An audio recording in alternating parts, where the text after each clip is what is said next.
What is up guys, Clarence is here and we're going to talk about personal development, lifestyle, fitness, relationship, and dating. And kahit anong topic basta makaka-improve sa atin as a man.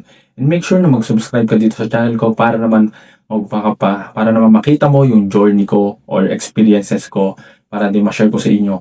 And ngayon, we're going to talk about mas attractive ka kapag hindi ka trying hard.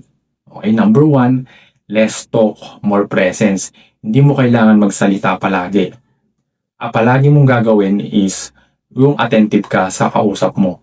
Yun ang pinaka-importante. Yung nakikinig ka, yung genuine ka. Hindi kailangan na magpa-impress. Hindi mo kailangan na magsalita na sobrang dami.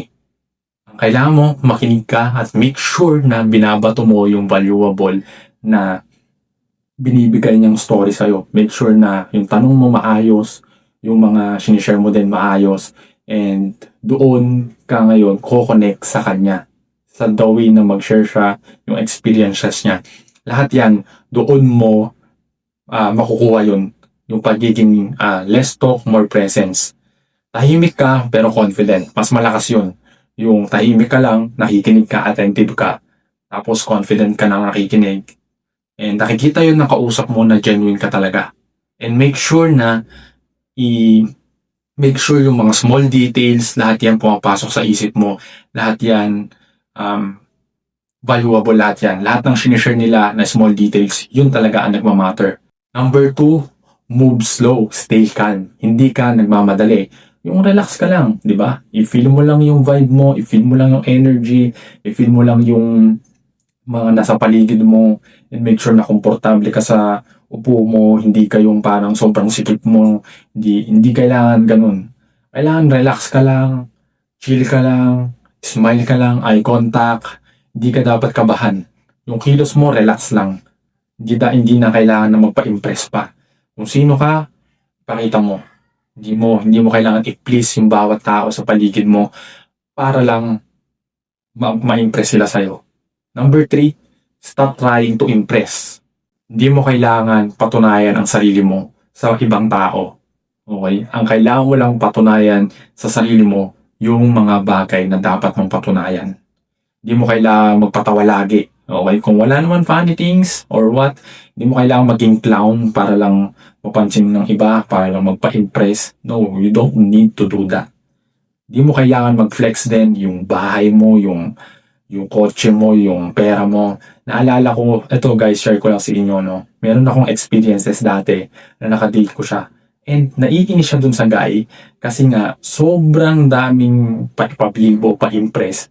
And siya, I don't care about that things. I only care about myself. Okay? So, ganun ko siya nakita. Ganun ko siya napansin na ang mga karamihan sa atin, we want to talk about ourselves lang. Okay, yung mga tao na nasa paligid natin, yes, oo, nakikinig tayo. Kaya dapat ikaw yung tao na attentive ka dun sa kausap mo. Lahat ng small details ng yan, lahat yan, make sure na naaalala mo, make sure na even nga yung mga birthdays nila, kailangan mo din malaman yan. Basta small things matter talaga sa kanila. Okay, hindi lang sa babae, kundi sa lahat. Even sa family mo, make sure na alam mo lahat yan. Yung totoong confidence, hindi mo kailangan patunayan yung sarili mo sa kanila. Pang-apat, know your value. Alam mo yung value mo kahit wala kang validation. Kilala mo yung sarili mo na hindi mo kailangan na magpa-impress.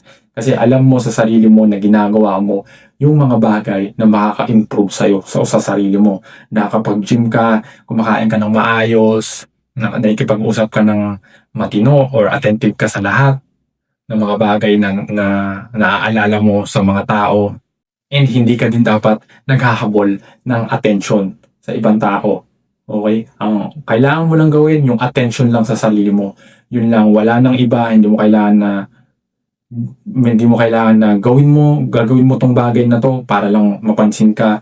No, gagawin mo yun kasi para sa sarili mo, hindi para sa ibang tao. So, dun sa 4 na yon, make sure na may natutunan ka, and confidence. And ang confidence, hindi yan sa salita, sa presence yan. Kahit wala kang ginagawa, ramdam ng tao yan, yung aura mo. nararamdaman nila yan. Yung presence mo, naramdam yan ng mga tao kahit hindi ka nagsasalita. And yun lang guys, and make sure na mag-subscribe kayo dito sa YouTube channel ko, and lahat yan i-share ko sa inyo, journey ko, experiences ko. So see you guys on the next video.